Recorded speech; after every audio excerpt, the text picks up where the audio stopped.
Seth, I heard your interview, which went crazy viral, heard by millions of people. The story of your childhood and everything you went through is absolutely harrowing. There's two moments in my life that kind of told me that I would either write a book, become a speaker. The catalyst for it was just a year and a half ago, and that was Seth Gehle, welcome to Real Talk with Zuby. How you doing, man? I'm doing well. Thank you for having me on. Appreciate it. No doubt. It's a pleasure. Seth, I heard your interview, which went crazy viral, heard by millions of people on Soft White Underbelly. And the story of your childhood and everything you went through is absolutely harrowing. So the first question I want to ask you is, why did you decide to publicly share your story with so many people? That's a great question. I For a long time I was alone, or so I thought. It seemed that I was alone. It seemed that nobody understood me. Nobody would ever understand me. It seemed that nobody had gone through what I had gone through. And I always knew there's two times in my life, and I can explain this in a moment if you'd like, but there's two moments in my life that kind of told me that I would either write a book, become a speaker, kind of do the thing that I'm doing now.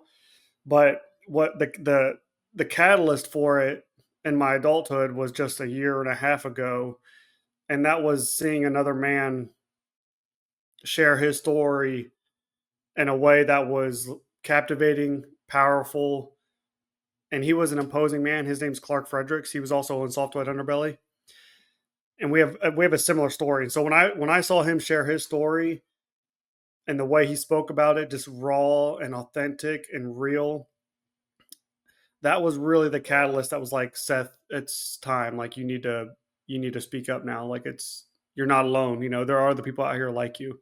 Was it difficult?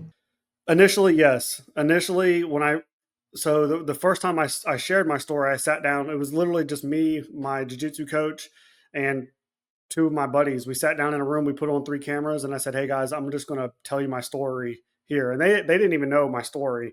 So I sat down in front of three other men who I trained jiu-jitsu with on a daily basis, and they were the first three people that I really poured the entire story out to.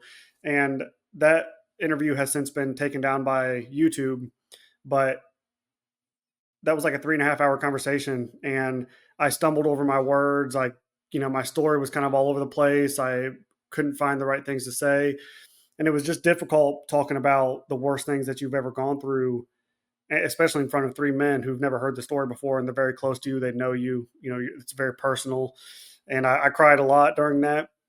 But as I've told it over and over and over again, it's like taking a knife out every single time. You're just, eventually you don't feel it anymore, and you're kind of just explaining this process or this story, and it's less emotional.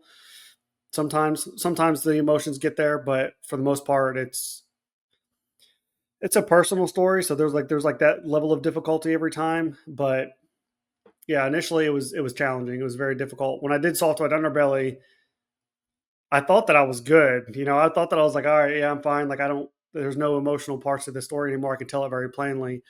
But as you know, in the end of the interview, I kind of broke down talking about the police officer who, you know, saved me basically.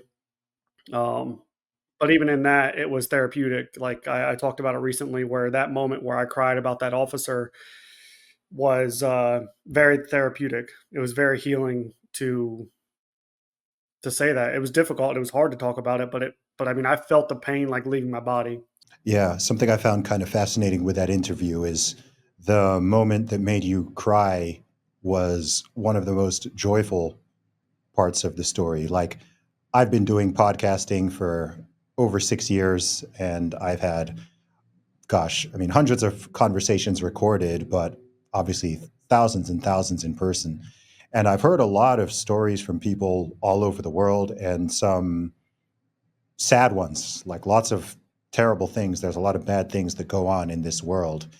And just the honesty and transparency, and it was a very visceral interview. Like, it was hard to get through. It was very fascinating and it was interesting, and I'm glad I listened to it.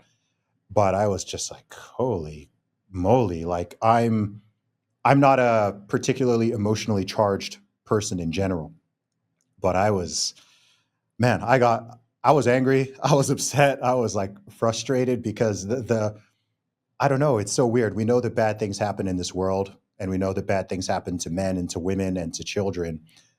But I think, despite having some, I don't know, almost like academic awareness of it, unless it's something that someone has sort of like directly been through or they work with people who have been through that, I think there's a disconnect which you manage to kind of like break through and just make it very, very real for myself and other people who are listening, where I don't know, it just hit on a different level. It hit on a different level, and I was just like, geez, like this is crazy to hear, and it's crazy to know that when you hear stories or when you hear certain statistics, right? You might hear numbers. Sometimes you hear numbers of X amount of children are abused or X amount of people go through this or that.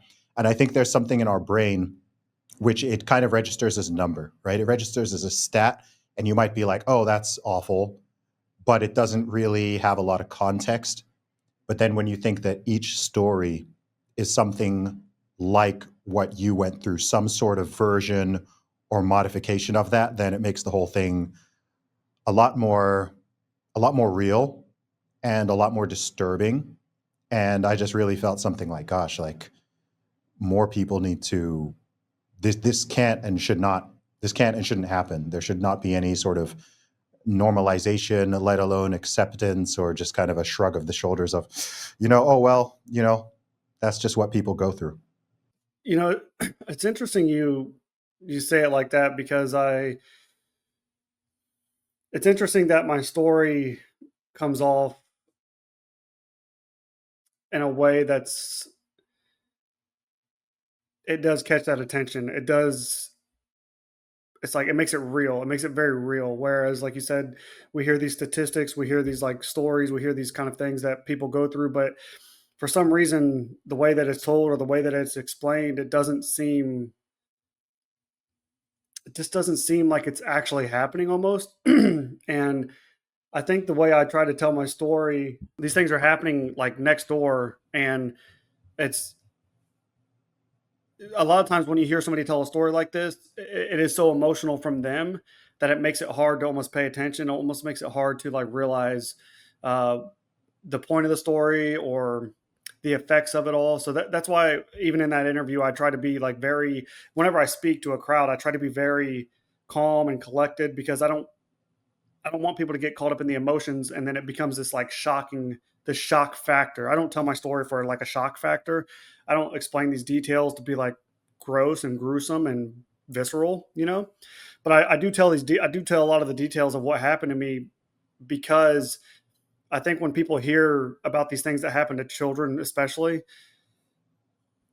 like if I told you that I was sexually abused as a child, I think a lot of people that registers as like this one off moment or like my weird uncle maybe did this or that or it happened a couple times and they don't realize like the real like dark gruesome nature of the violence that children go through. Even if you're not talking about sexual abuse, you're just talking about just abuse and neglect in general, where you talk about children being left at home alone for 3 or 4 or 5 days in a row, or their parents are never home at night with them, or I was thinking about it this morning, like when I was, 8, 9, 10 years old, I have memories of being in a room and listening to other people yell and scream in the room next to me or downstairs, or hearing my sisters screaming and crying because my mom is hitting them with a belt, or you know, you just so it takes somebody to be able to explain these moments for people to really understand them. And then, I mean, there's another element to it as well where the more I've told my story, the more people kind of reply and comment of like that was very normal for me. And I think we are dismissive of our own pain and suffering and like traumas because it was so like quote unquote normal. It was happening so much or it happened to so many people that we think that like, oh, this is just normal, like these things happen. And there is truth to that. Not all of it is traumatic, but a lot of it does explain the way that a lot of it does explain why we are the way that we are. I think Mhm. I don't know. I guess I've had a lot of people that have reached out and not necessarily trolls, not necessarily internet trolls, but just people that are saying, Seth, other people have gone through this, other people have had worse, or I've gone through this and I've had worse, or this or that. And when I look at, if I take a quick second look at their profile or look at the way that they live, it doesn't look or doesn't seem to be desirable.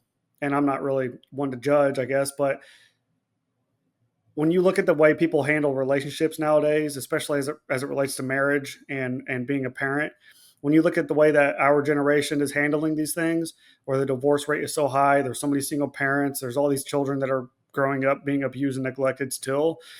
It's literally just proof of how damaging these things are. And so, that's part of the reason why I share it as well, is just to explain to people, like, these things are truly traumatic and life changing, life altering moments that kids are going through. When we share our stories, somebody needs to be able to share it in a way that's understandable, articulated in a way that people really, like I said, understand, like this dark graphic nature that some children live in and live in every single day. And it's unimaginable, and it's almost like impossible to really understand what it's like to live like that. And you really don't want to. You really don't want to imagine those things. I don't tell anybody to imagine what this child goes through, but we need to hear these stories sometimes. Like I said, because it validates the severity of the situation. And there's so many people that go through this stuff that they can't talk about it. They cannot. And I was one of those people for 15 years, where I just couldn't talk about it. I wouldn't tell anybody. I was scared. I was shamed, or not shamed, but I felt shame, embarrassment. I felt all of those things, and so I was scared to tell anybody what had happened to me.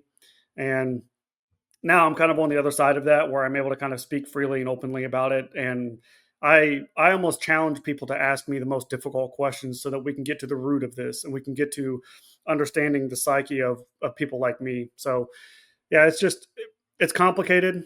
It's very complicated. I don't know that it's ever going to go away.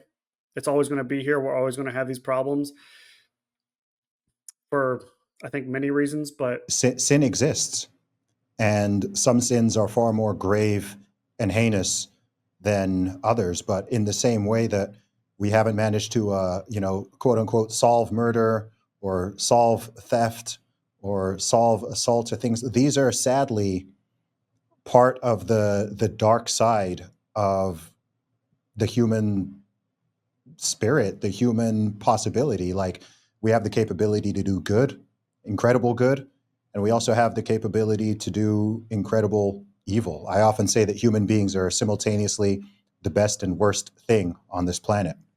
I mean, you've raised a lot of interesting points and food for thought already there. And as you were speaking, I was thinking as to the reason why some of their reactions might be what they are, and I have a couple ideas. I think that for one, terms like abuse and trauma, they cover such a broad range of incidents and possibilities. So if somebody says, I was abused, or someone says, I'm in an abusive relationship, or this person was abusive, or I was abused as a child, that can range to anything from not abuse at all and just, my parents shouted at me once, or I got spanked one time, or so, right? It can range from stuff that's quite literally, it's not even abuse, to the most heinous of crimes. And I think that the fact that the same word is used for it all doesn't really help. There are people who say that they got traumatized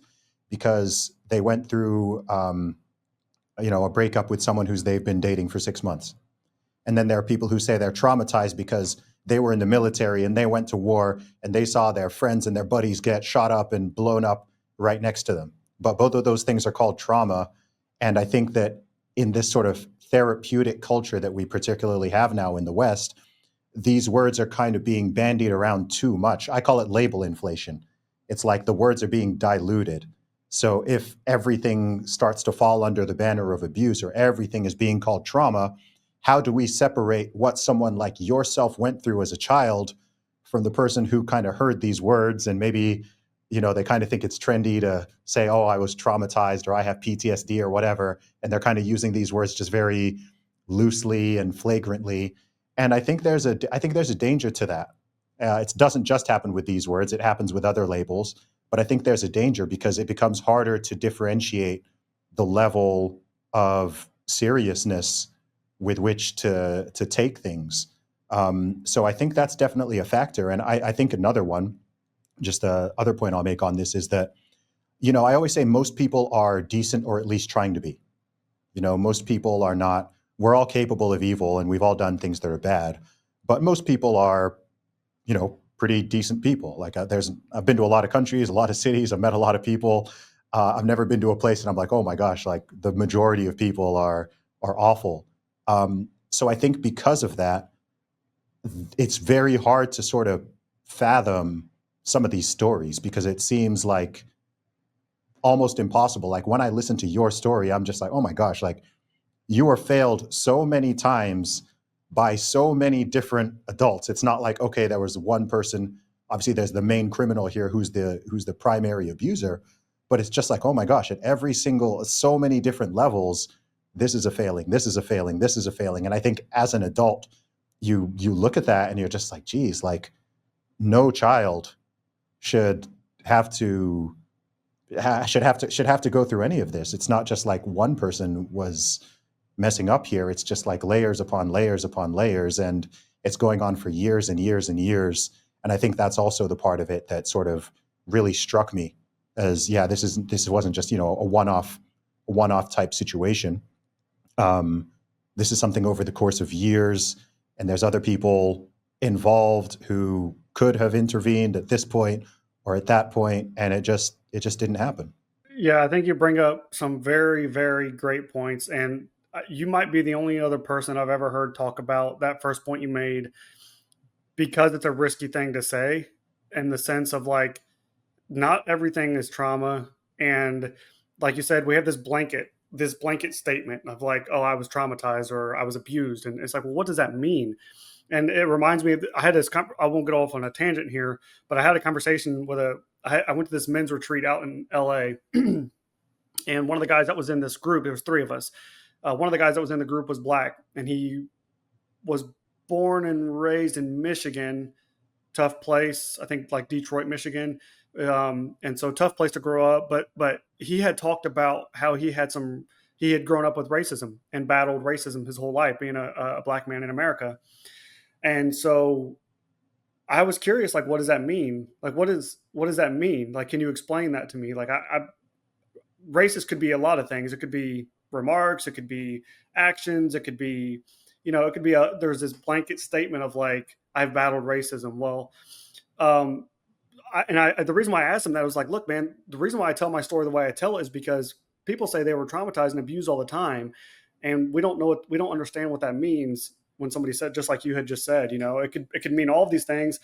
And and not to say that, not to like diminish anybody's story or whatever, but I think there's value in recognizing that what you went through maybe wasn't trauma, or maybe even as it relates to mental diagnoses now, where you can just go to the doctor and say, "Hey, I have this problem," and the doctor's like, "Okay, you're depressed, you're anxious, and you have bipolar disorder. So here, take this medicine, and you'll be on this medicine for the next 20 years of your life until you're done."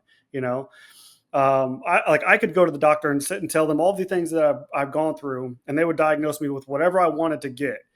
And I think there's a problem there, and I think there's a problem with people that, like you said, it's trendy. It's trendy to be depressed and anxious and traumatized. It's trendy to have PTSD. It's trendy to, and it's like, guys, you're not depressed. You're just having a bad day, or you're not traumatized. You just, you fell down, you got hurt, or you had a bad day or a bad moment.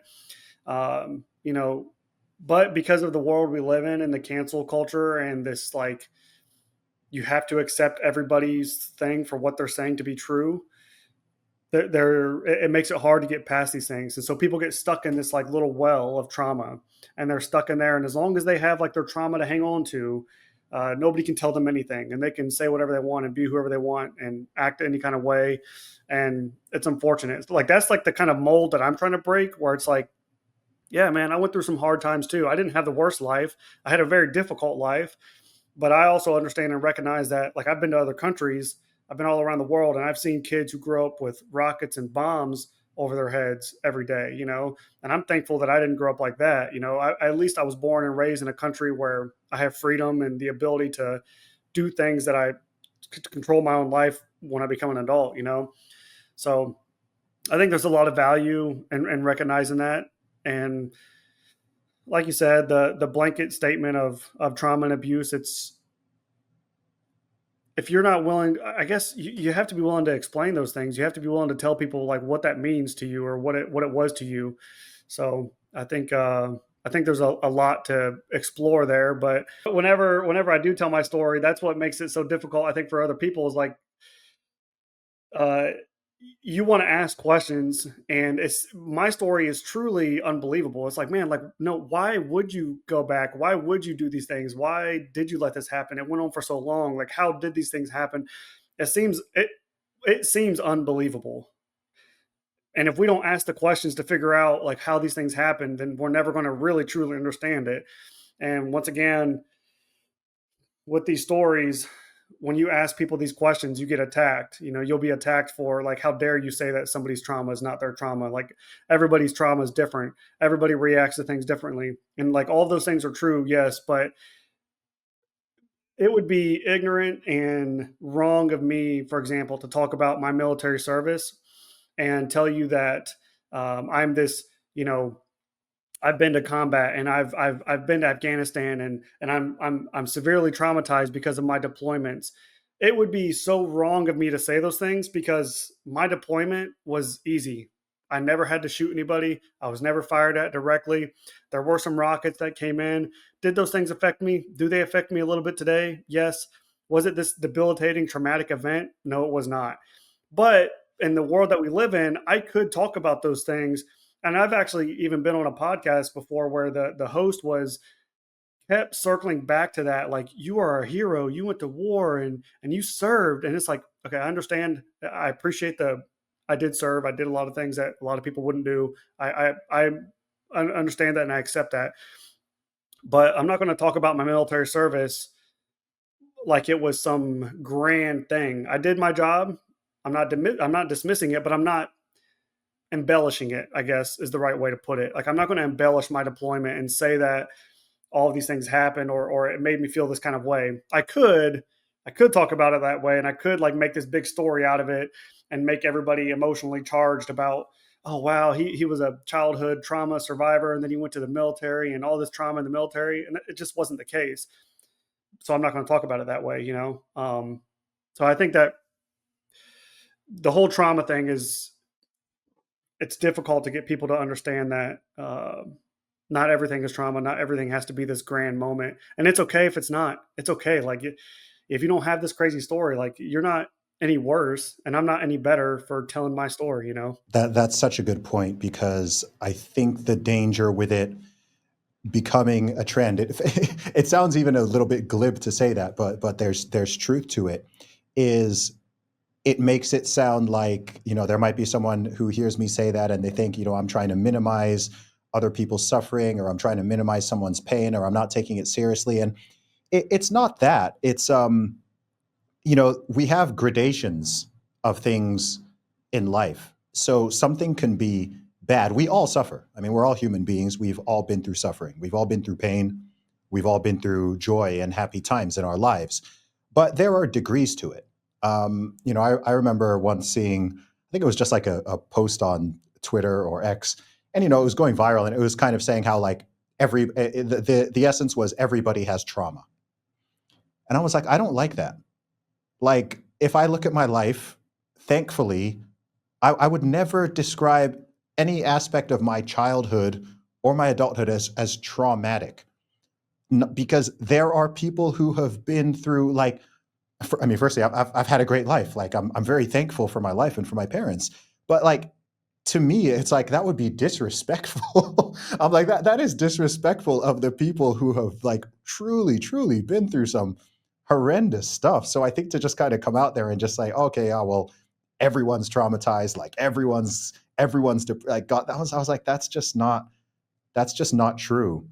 And strangely, in parts of the world where those type of incidents are actually far more common and people truly are at war, or people are really, kind of millions and millions of kids are growing up in situations where all sorts of horrible things could happen. They're not sort of viewing things that way and speaking that way. But then, I don't know, someone growing up middle class in California or in England or whatever, and their life is just kind of pretty normal childhood, normal teenager, and they sort of really latch onto all of these terms. And I'm like, I think there's a danger with that, because then when we don't now have words to describe things properly.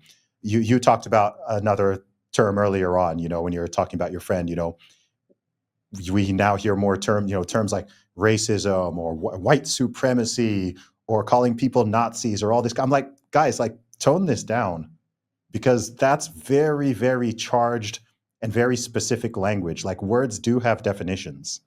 So if you're going to go out there and call someone a Nazi just because like you disagree with their politics or you don't like that's not what that word means. It has a real definition. The definition carries weight historically and currently. So I don't know. I'm a big fan of let's try to use the language properly so that we can actually understand each other, and so that we're not using terms that are far, far, far too strong to describe something which is moderately unpleasant or uncomfortable. Yeah, you're right, man. And there's a I think there's a value in, maybe not, I don't know if comparing is the right word, but understanding like the perspective. There is a difference, like you said. There are degrees to just about everything.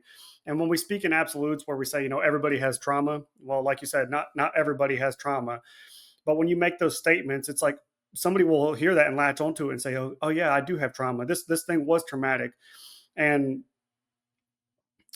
once again, in the world we live in, who's to say that it's not, right? Because if I get on here and I say, I don't know if that was trauma, then you're going to get mad, you're going to be offended, you're going to if I'm a therapist, you're not going to come back to me, so I've lost my business there.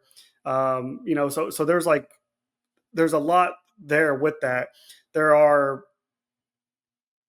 a lot of therapists who, they are depending on these people who are traumatized, so to speak, to keep returning to them.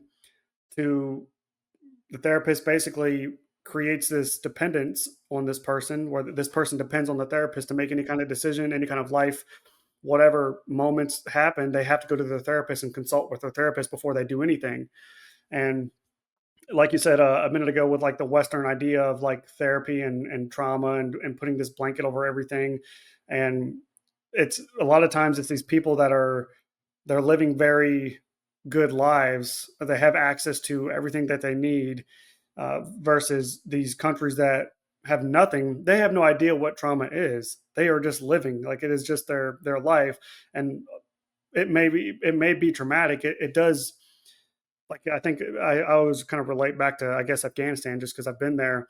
Um, there is a clear effect on what that lifestyle does to children. I mean, it's just clear that with how the country is ran and how those people live and the way they act about just humanity and human life in general, uh, the way they're living, it's clearly affecting them, and it is traumatic. But I think so many of those people, they don't even realize it because they don't know the terminology or the words behind it.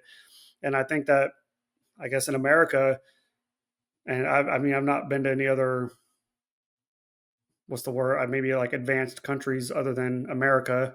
Really, I've been to Europe a little bit around Europe, but not enough to say anything about it. But in America, we're stuck on we hear these terms or we hear these things, and then we can just latch onto it and say like, oh, I'm a victim of this, or I'm a survivor of this, and I try not to call myself a survivor or a victim of anything. I mean, I was a victim of certain things as a child, but I'm not. I don't. I try not to use the word survivor as much. because I think it does put you in this box. It puts you in this box of like, oh, he's a survivor, like, oh, what happened?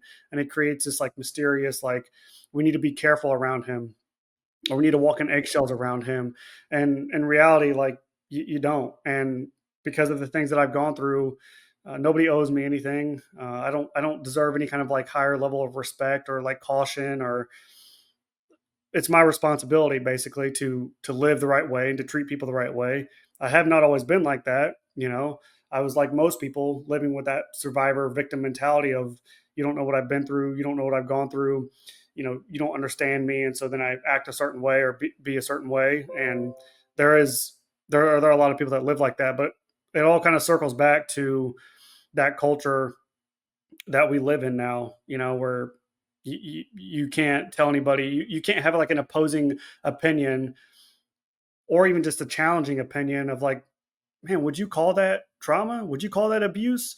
You know, especially as far as, you know, sexual abuse goes, there's like child on child abuse, and there are kids that abuse other children, so to speak. Well, there are stories out there where maybe a 5-year old and another 5-year old, two boys, maybe in a closet, kind of experience or do some things, and maybe they're, one of those kids is the perpetrator. Like one of those kids did start the event or was the catalyst to the event or whatever, right?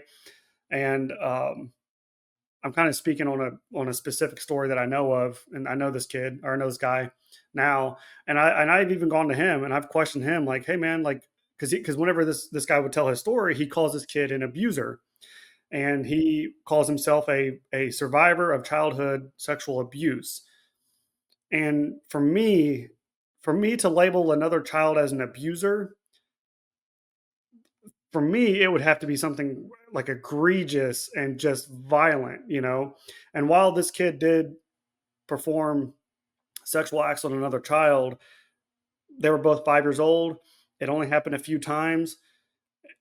So for me to call it abuse, it just doesn't make sense to me. But by definition, it is. If you looked up the definition of childhood sexual abuse or child sexual abuse, it would fit in that definition. And so, like you said, it kind of washes these terms that we have of trauma and abuse of, well, if that's abuse and this is abuse and this is abuse and then this is abuse and this is trauma and this is trauma and this is trauma. And so anyways, I did challenge that kid though, and I asked him, I said, you know, like, would you call, like, you still refer to that guy as your abuser? And I think that's wrong, man. I don't think that that kid deserves that label as abuser for the things that he did. He was clearly a victim himself at some point. He was doing what likely had happened to him, just on you. And I mean, you both were the same age. You both were 5 years old, you know, and not to dismiss a story or an event, but there is something to be said about intensity and the what's the word for it? Consistency of trauma. So children, you can stress a child out. Like it's okay to be stressed out. It's okay to, and we do this through like controlled efforts, right? Like sports or maybe chores around the house or discipline or whatever it is. Children need adversity. They need challenges. They need that level of stress, whatever it is, in a controlled fashion.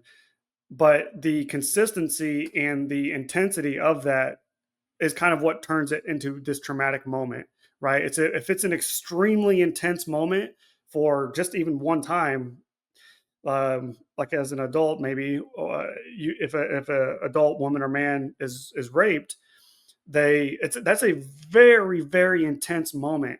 But if it only happens one time and it's just like a really condensed moment, which it usually is, as far as that goes, it's still traumatic, but it's easier to overcome that than it is for someone who maybe like me, for example, who went through like pretty intense stuff for almost 16 years. You know, it's just like high level of stress on this child for such a long time. So there's something to be said about that, about the consistency and the intensity of whatever stressful environment or situation or whatever you're going through. Understanding that, same thing with that's why reason why I don't talk about my deployments like there's some grand thing, because my deployments, I was deployed one time, it was 9 months, it was long, but it wasn't this violent intense deployment. and I have gratitude about that, right? So yeah, I guess there are levels to it, man. There's degrees to it, and we have to be able to accept that and acknowledge that. And it doesn't mean that it wasn't challenging. It's just you've gotten over this, or you can get through this. You don't have to hang on to this thing and hang on to it for the rest of your life, basically. 100%. Something can be wrong, something can be messed up, and there shouldn't be any, there certainly shouldn't be any type of competition in any direction. But there also shouldn't be offense in just recognizing that there are degrees of things. It's why not every crime carries the same penalty, because we recognize that some things are worse. Two things can be bad. Two things can even be horrible, but one can be more horrible than the other. Seth, I'm curious to ask you, as someone who would have a very, very valid, let's say, reason to carry the victim label and wear it proudly, and even to be extraordinarily angry at the world and just be a bitter, resentful person. Like, with what you went through, I don't think anyone would be sort of shocked or necessarily hold it against you if you kind of went down one of those lanes. Either it's the, woe is me, I'm a permanent victim, or just the bitter, very angry, just mad at the world type. Like, what you went through is, as valid a reason for that as may exist. I'm curious as to what has led to the stoicism that you have now, because you have this air of peace and confidence and clarity. Based on your previous interviews, some of which I've seen, I get the picture that you didn't always have that, but I'm curious as to how you've reached the point of, let's say, peace and stoicism that you're at now. Yeah, so there's it's very very good question, and complicated as well. I think I have to admit that I wouldn't be here without the people that have helped me be here. So first off, I am so fortunate, so lucky that throughout my whole life, I always kind of have felt like I have a hole in the bottom of my cup, and it's just like I'm like running out of love or life, or I'm almost empty all the time. And throughout my life, every time that cup was like getting to the bottom and it was just about empty, somebody would come through and pour a little bit of love into my heart and kind of keep me going. And while I was in those moments of like childhood and even my early adulthood where I feel like the world was just against me, it felt like I was all alone. It felt like nobody was there. It felt like all of that pain and just trauma. And it was just like my destiny. Like this was the way my life was going to be forever. As I have reflected on my story and all of the situations that I've been in, that reflection has allowed me to realize like, oh no, these people were here for you. These people did help you. These people did try to help you, and you didn't take that help sometimes. So first off, I think having that community, having people support you and help you get through these things, I wouldn't be here without those people. And a lot of times when I share my story, a lot of people kind of ask that same question, and then they'll even challenge me with it of, "Well, Seth, you didn't become an abuser. You didn't become a pedophile, or you didn't become addicted to drugs or alcohol. So how do you how do you feel like how do you forgive anybody who's done it to you or treated you that way?" Because I often talk about, for me, the key to my like hope and healing and the life that I live now is this ability to forgive. So how do you get past all that, like that trauma? Well, that trauma is like this, it's like this cloud or this shadow, or it's like this sled of rocks that you're pulling behind you. And as long as you hang on to that, like you said, I have, these are all of my excuses. These are all of the reasons that I have in the world to be the man that I want to be, whether it's good or bad. So I can look at all these reasons behind me and say, like, look, man, how would you act if you went through this? How would you be if you went through this? And I was like that for a long time. Every time something happened, I would say, well, look at all the things that I've been through. You don't understand. And eventually you have to take responsibility of those things and say, you know what? And you have to forgive them. You have to just say, you know what? I'm not using this anymore. And I've forgiven every single person who's ever hurt me in my life. And some people will say, I could never forgive that person. I could never forgive that person for, and I know there are some things that probably are truly unforgivable, but as it relates to me, everything that I went through, I can forgive that person. And I think some people have challenges with forgiveness. I think the challenges in that forgiveness are sometimes it's ego.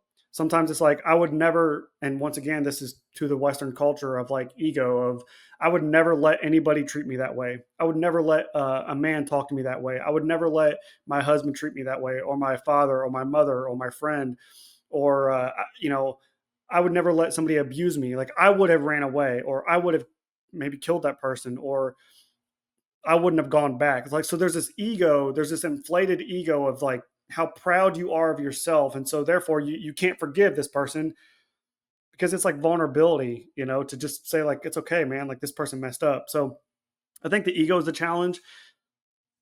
What I often offer people to do is to think about that person who hurt you. A lot of times we look at people like that and we say, what's wrong with that person? Like, why did that person do that to me? Or why did that person do whatever they did? That was evil and terrible. I think a better question, and this comes from a book. It's called What Happened to You, and it's by Dr. Bruce Perry, and he talks about, instead of like, why is this person that way? It's what happened to that person. Something happened to that person that turned them into the person that they are today. And you and I were babies at one point. I mean, we were just innocent little children, and we knew nothing evil of the world. But unfortunately, for you, maybe it was good things. For me, it was bad things. And for the person who hurt me, like the people that hurt me in my life, they were once children, and something happened to them that turned them into the person that they were. And unfortunately, they probably did not have the same support system that I have. So I can't sit here and hold this hate and resentment for somebody who was dealt a bad hand of cards and had no help and had no way to get out of it, especially when you look at like my parents. They grew up in a different generation. They didn't have the social services or the education or the social media, like these outlets where people can, like, you can just get on your phone and just get some education for free on how to overcome these things. So the ability to forgive comes from that. It comes from understanding that this person is just a human being who is no different than I am. I just happen to have some support and some help and a little bit more love in my life than they did, which is the reason why, they ended up being the person that they were to me, like hurting me and abusing me, things like that. So forgiveness for me has been like the biggest thing, because when you forgive it, like when you look back at all the things you've been through and you're tired of living by that identity of being that person, I don't walk up to people and tell them my name is Seth and I'm a survivor of childhood trauma and neglect, and that's not who I am. My name is Seth. I'm a husband, I'm a father, I'm a speaker, I'm an author, I do jujitsu, and I don't know, whatever. I have like my own identity, right? I don't identify with all of these things that I've gone through, especially these negative things. Maybe some of the positive things, sure, but the negativity, there's no value. There's no value in that. There's no value in identifying with like these traumatic moments, or at least there's not as much maybe value as just identifying and living by those things that you've gone through. So the forgiveness has been like the biggest thing for me. I try to challenge people to forgive, and they're like, well, how do you do it? And I just tell them, just say it. Just start saying it out loud every day. I tell my wife this all the time about a lot of different things with your mindset and your mentality, is like physically, like verbally, like verbalize these things out loud, because you will believe whatever you're saying. If you talk if you talk negatively about yourself, if you talk negatively about your life, you will live this negative life.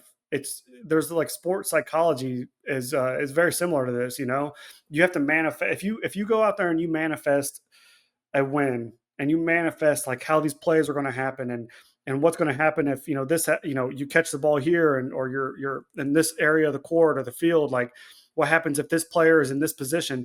You manifest all these things in your head, and so that when they happen in front of you, it's like, okay, I know what to do now. you know and if the positivity works, like there's sports psychology research behind this stuff where they go and talk to these athletes about manifesting the win and talking about the situation and playing it over in your head.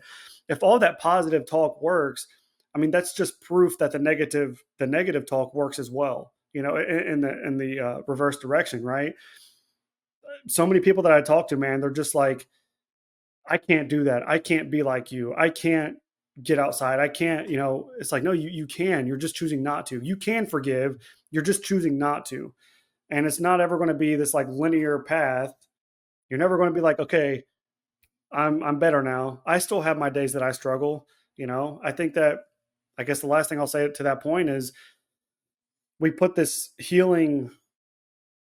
like healing thing as it's like this metric, like a sales metric. Like I'll hit this one day, and when I hit it, I'm good. And so we go to therapy for 3 months, and we've gone to therapy for 3 months, and I'm not healed yet. And so like, why am I even going? And we're looking for this like set like value. Like once I get to this point, I'll be healed. It's just not there. It's this continuous process for really the rest of your life. And if you've gone through a lot of hard times, a lot of trauma, it's probably going to take a little bit longer to get to some elevated, form of healing or a healed process or feeling. It just takes a lot of time. It takes a lot of work and effort. And I mean, it can be discouraging. You want to fix your marriage and you start treating your wife better and everything's really good for like a week. And then you get into an argument. And then what happens? You're in your head, right? You're like, man, like, why did I even try? Why did I even try to do this? Why did I even try to fix this? You're addicted to drugs or alcohol, right? And you're clean for 3 days, and then you have that itch, and then you use, and then so what do? You're just like, oh, why do I even try to be better? Why do I even try to get better? I'm just going to go right back to it, and then you're stuck in that pit. So if you're able to recognize that, like, I'm going to fail again, like I'm going to lose, I'm going to fall down.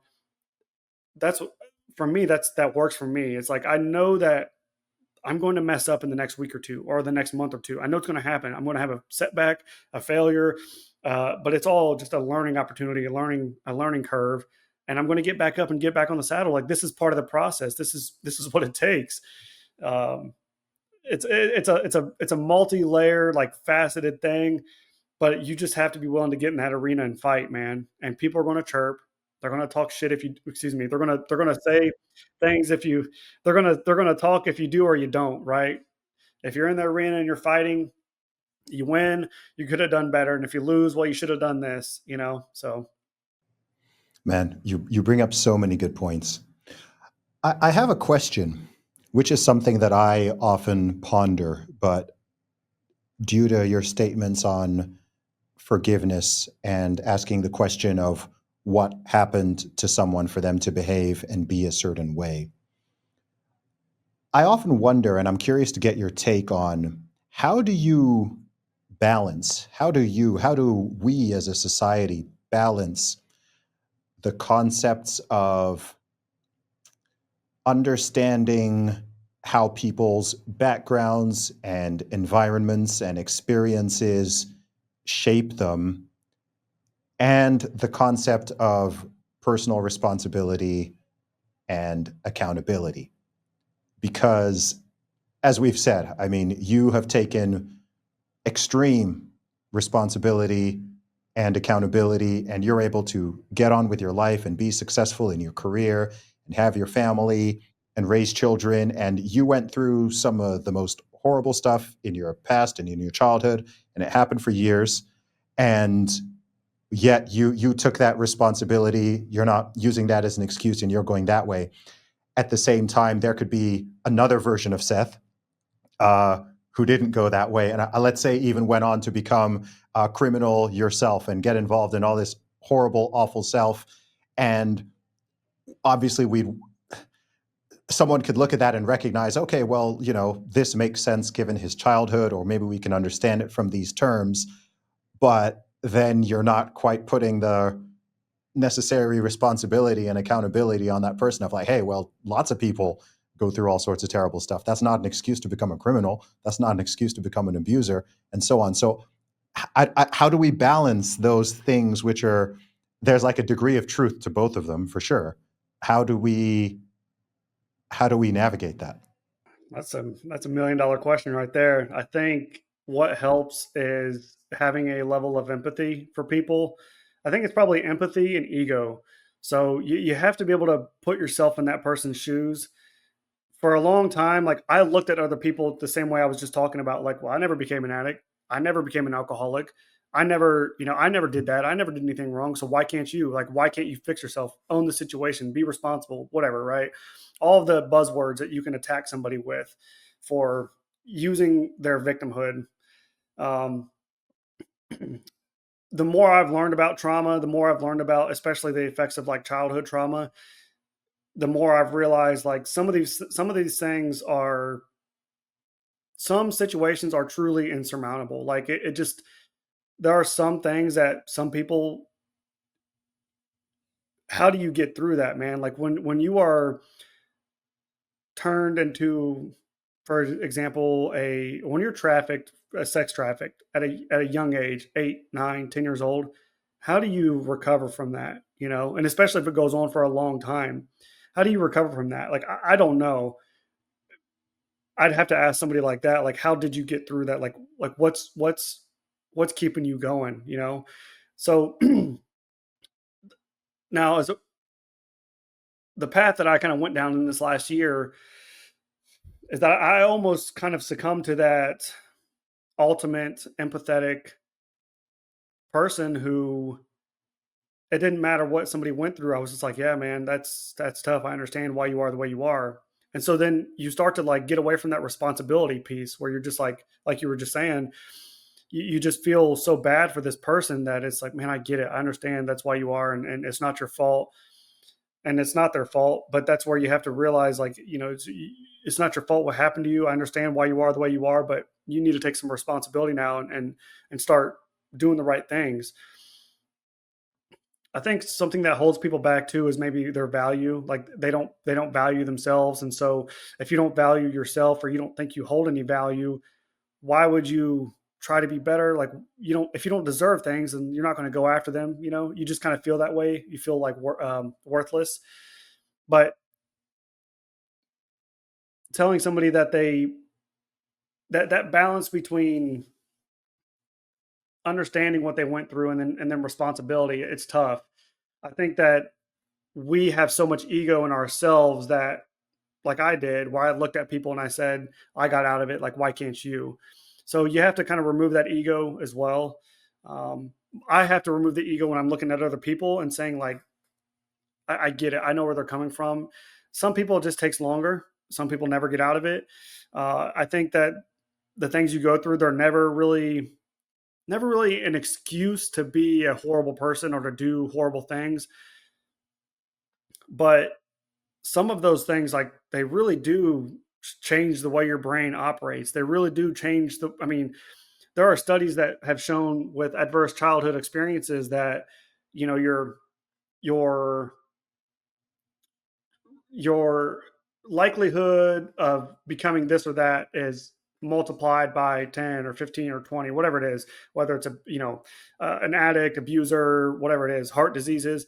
And there have been cases where some people have literally just died of heart diseases and they're completely healthy people, but the level of stress that they lived under as a child was so long and so intense that it messes up your development as a human. And so as you become an adult, like there are some things that are, I mean, they may be irreversible because of the level of stress that this child who's developing and growing is going through. And so the more you kind of understand these things, that more you can have some empathy for people and understand why they are the way they are as adults. But I mean, to that point, I guess some of these things, like I said, they are truly insurmountable. And so when we get through something, I think there's value in recognizing that, hey, man, what you went through is tough, but where you are right now, like you're in a place to grow, you're in a place to be better, to do better. And I think that it's wise of you to take that opportunity to say, you know what, I'm done living like this. I'm done living this horrible life. I want to take some responsibility and start moving forward. And that looks a little bit different for everybody. But I think you have to realize that like there's value in you, like you are worthy. There are people that are going to love you, but you have to create some like evidence of that. You have to behave a certain way to believe those things. You know, I think that for me, I behaved in a way that was evident that I could accomplish things. I joined the military. I ran a bunch of ultra marathons. I wrote a book, public speaker, father, husband. I behaved in a way. I did a lot of things that were like admirable or inspiring, maybe. But for all those things, I didn't have the belief system in my head of like these things matter. Every time I would accomplish something, it just wasn't enough, or it didn't matter because of my past, my story. It didn't matter, and so I had to build my belief system with the behaviors. I had to do both of them at the same time. So I think it's hard to balance. It's hard to balance that. It's hard to man. Humans are the most complicated things in the world, man. They're just it's crazy, man. It's so crazy how different each and every one of us are. In the same regard, we're just as much alike. We all have our own problems and challenges. So it's just like a very complicated answer. I think love, man, love and empathy is going to do more for us than anything else.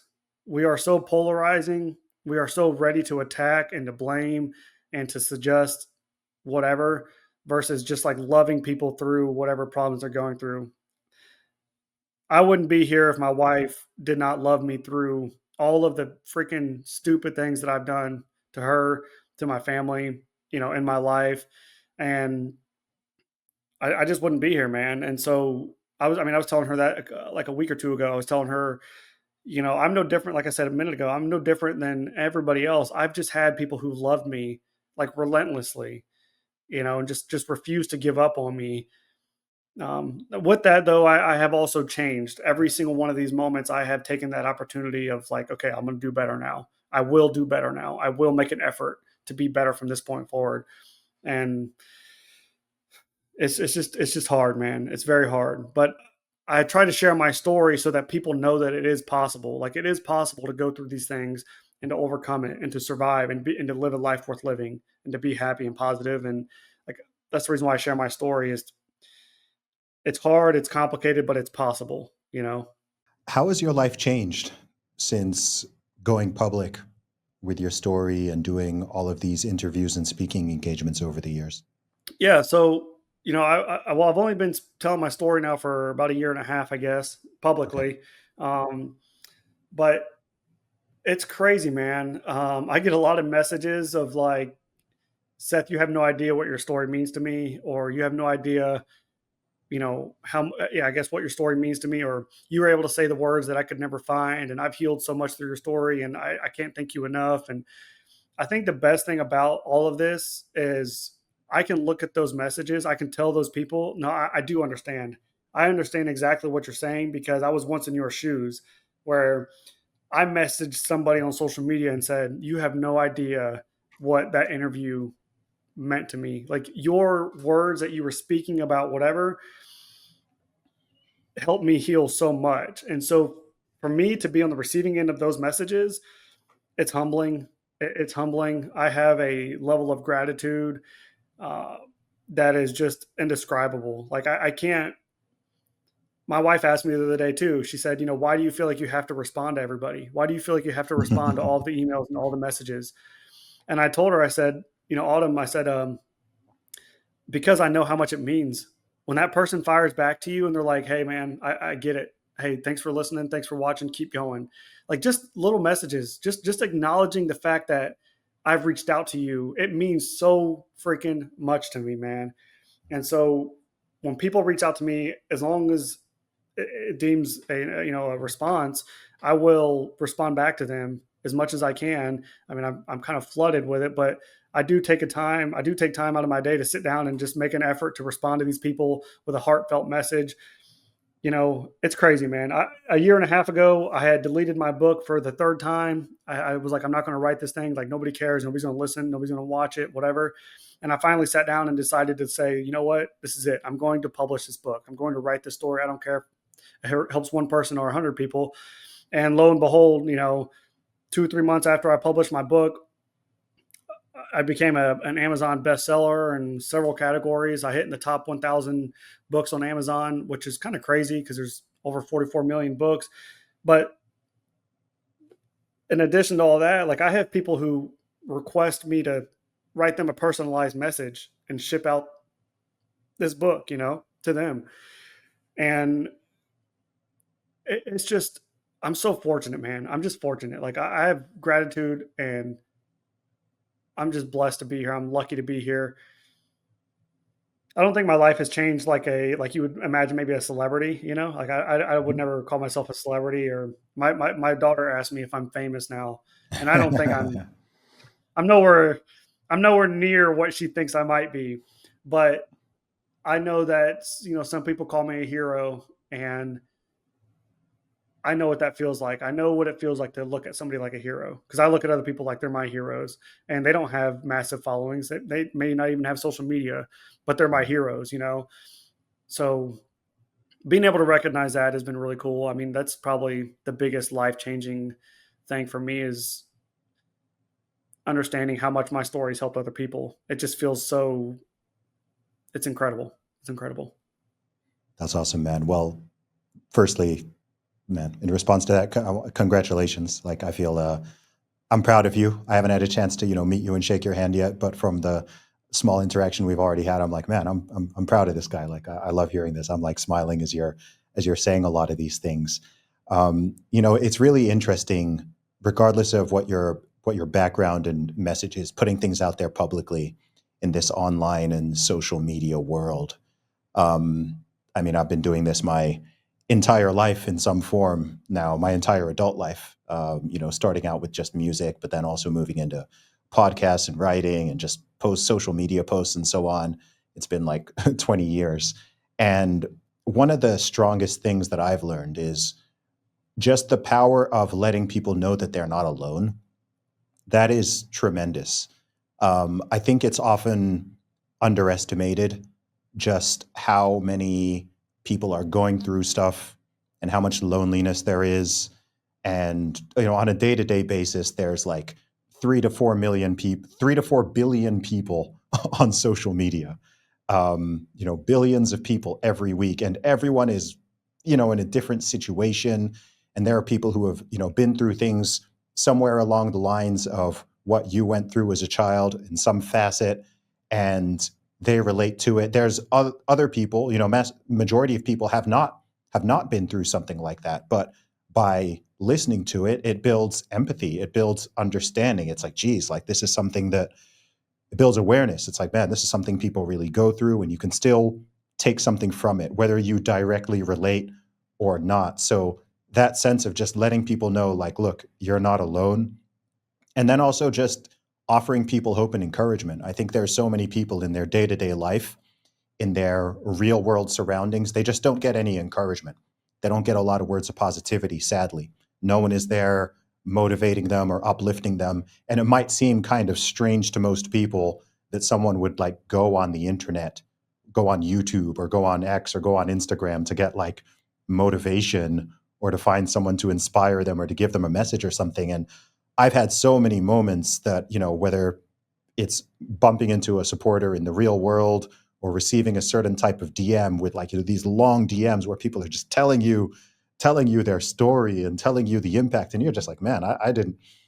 I've had tweets that I wrote like on the toilet, and it went viral, and it turned out that it just came across that person's screen at the right time, and it was just like the message that they needed to get through something difficult, or they heard this song or they heard this podcast at the right time. And it's brilliant, and I totally relate to you with the trying to get back to every single person, because for the past for the past like 18 years or whatever I've been online, like I've been trying to do the same, and it gets harder and harder, and the following grows, and someone might be like, dude, just post and ghost, like why are you still trying to respond? And I'm like, man, it's the same reason I was trying to do this 10 years ago, 15 years ago. Like, it hasn't changed. Sure, the number has gone up, but if someone writes me something and it's heartfelt, and like I feel an obligation to at least acknowledge, at a minimum, at least acknowledge that I saw the message and that I read it. And that is, to me, the best part of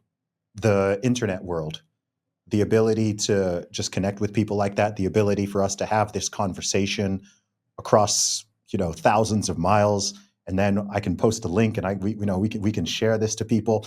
To me, that's just magical. I know there are so many complaints of the internet, smartphones, social media, and I fully understand it. I understand it more than most people do. But on the positive side, like, this didn't used to be possible. Like, this didn't used to be possible. There would have been no way. How on earth, even 20 years ago, let alone 50 years ago, how would you have shared your message with millions of people across, I would wager that people in over 150 different countries have probably heard that. Like, that's crazy. That's amazing. So yeah, I just think I love what you're doing, and I'm curious to know.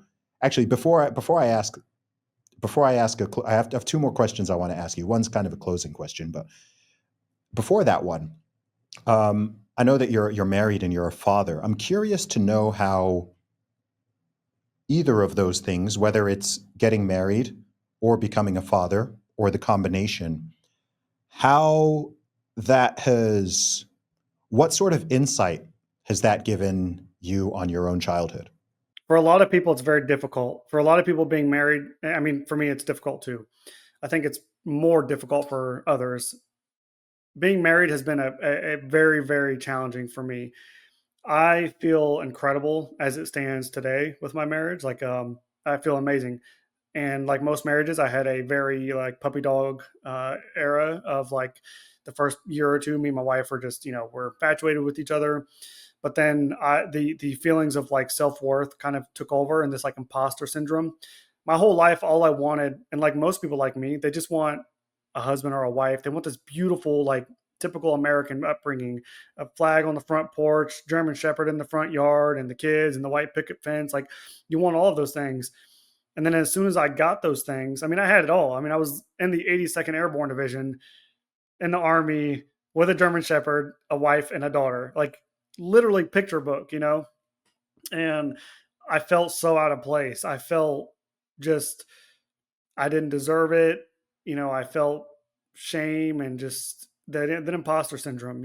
And that's where that belief system, like I was talking about earlier, plays in. You just don't believe these things about yourself, or that you deserve these things, or you feel, sometimes you feel selfish, or like you're disrespecting the people that you've grown up with. Maybe it's your family or your friends, because like you have gone on to live this incredible life, but they're still stuck in the trenches.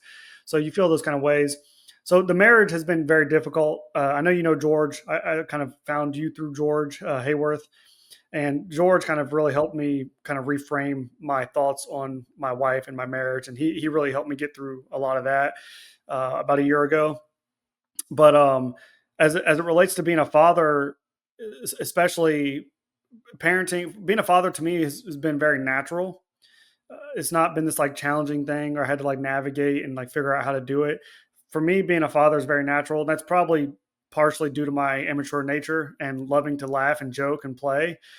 So I chase the kids around and I scare them and I tickle them, and I'm that father who loves to have fun with my kids. So it's been very easy for me in that way. But the parts that are like truly changing, like life changing and just emotionally powerful moments for me, are when I put my kids to bed and I like lay on the bedside with them and I hug them, and I give them kisses and I tell them I love you so much and I'm so proud of you and I'm just so thankful for you. And I tell them all these positive affirmations every night before bed. It's gotten to the point now where I can pull up the camera in my son's room, and every single night I'll lay down next to him and he'll say, "Daddy, I already know what you're going to tell me." And I'll tell him, "Okay, what is it? Let's say it on three. 1, 2, 3. I'm so proud of you," is what he'll say. And he's like, "I know you're proud of me. You tell me every night. And for a long time, man, that really hurt me to put my son to bed that way, because especially when he started talking and stuff, because I would like hold him and look at him, and I'd look at myself and I'm like, man, if I could have had somebody like a mom or a dad hold me every night, or when I was scared, if I could just get up and go get in their bed with them, in the middle of the night. Like, I never had those things as a kid. And so like those moments, man, they're magical. Being able to teach my son how to ride a bike, being able to be out there. And we had this video that my wife posted where my son was in the driveway and he started his bike on his own without me giving him a boost. And he said, "Daddy, I did it. Like, I'm so proud of me." And I said, "Man, I'm so proud of you too, man." Like, it's just being a parent, but it's difficult. Like, it's difficult because sometimes we look at those moments and it's like, that's the difficult thing about trauma, like real deep trauma, deeply rooted trauma, is that every time this like positive memory or this positive thing happens, we are reminded of like, man, I wish I would have had that when I was a kid. I'm getting ready to take my family on a cruise. We're going on a Disney cruise and later this year, and I have I have a little bit of anxiety about it because I can see the beaches, I can see the water, I can see my kids smiling, I can see my kids having fun, and part of me hurts, man. It hurts a little bit because it's like, man, I just wish I would have had a father and a mother who were not better people, but just healthier people, maybe mentally and physically, and had the ability to love me the way that I love my children. So, as challenging as it is to be that parent, it is the most therapeutic and like healing thing for me. But we really have to embrace it because a lot of times, and I was guilty of this, a lot of times when we have children, we raise them how we were raised, and we put these irresponsible, like, what's the word? Maybe standards on them.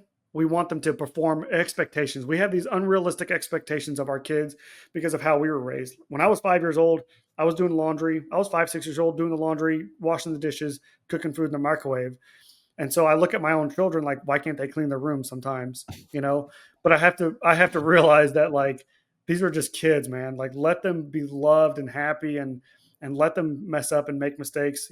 There's accountability and there's responsibility and there's discipline in my house. And my children are two of the most well behaved children that I know of. And we have our rules and we have our things like that too. Like, make no mistake about it, I'm still a parent to them. I still correct them and teach them and all of those things. But when I get the opportunity to love them, which is, every moment of every day, I capitalize on it, man. And it's helpful. It's very healing to do that with your children. I love that, man, and congrats on breaking the negative cycle, man. That's huge, and it shows that it can be done.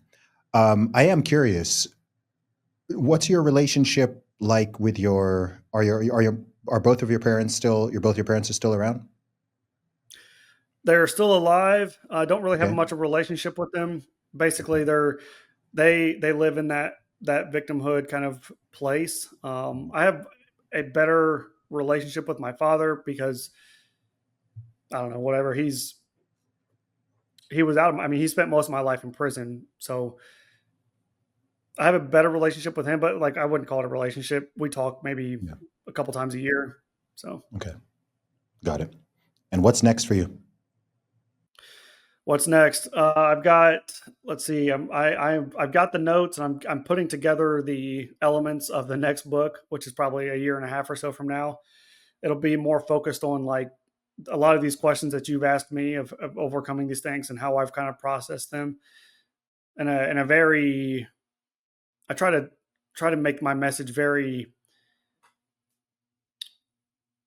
experience related, not so much the science and doctors what they say about these things, because I think we have plenty of that out in the world, and we have less like just experience thoughts on it. So, working on that, working on speaking, traveling and speaking. I've got a few conferences that I'm speaking at the end of this year around the states. So I'm just kind of chasing those opportunities and just looking for ways to break into the world and tell my story, for whether it's for inspiration or education, something like that to help people get through their moments or understand why these things happen to people, and having that level of empathy for people.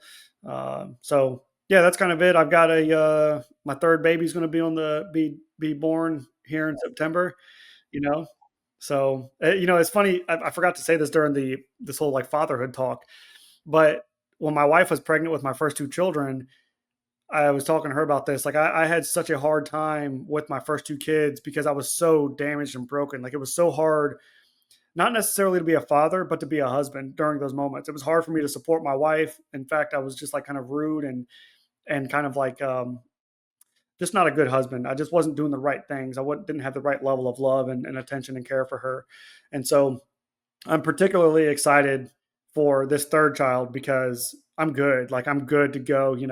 And so I'm super excited for my son to be born and to be able to love him with like every ounce of love that's in my heart. Versus where I was still fighting for my own life when I had my first two. So, but yeah, I got the baby on the way, and then we're just getting started. I'm 30 years old and just on a mission to help people. As long as I continue to get the messages and the DMs and the requests to speak and share my story, I'll keep going. I'll keep doing my almost due diligence or my obligation of helping people in this world.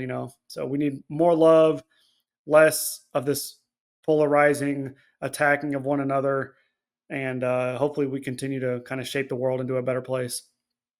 Love it, man. Seth, thank you for the gift of your time. God bless you and your family. I'm happy to hear that positive news. That's wonderful. And we will definitely talk again. Thank you. Yes, sir. Thank you.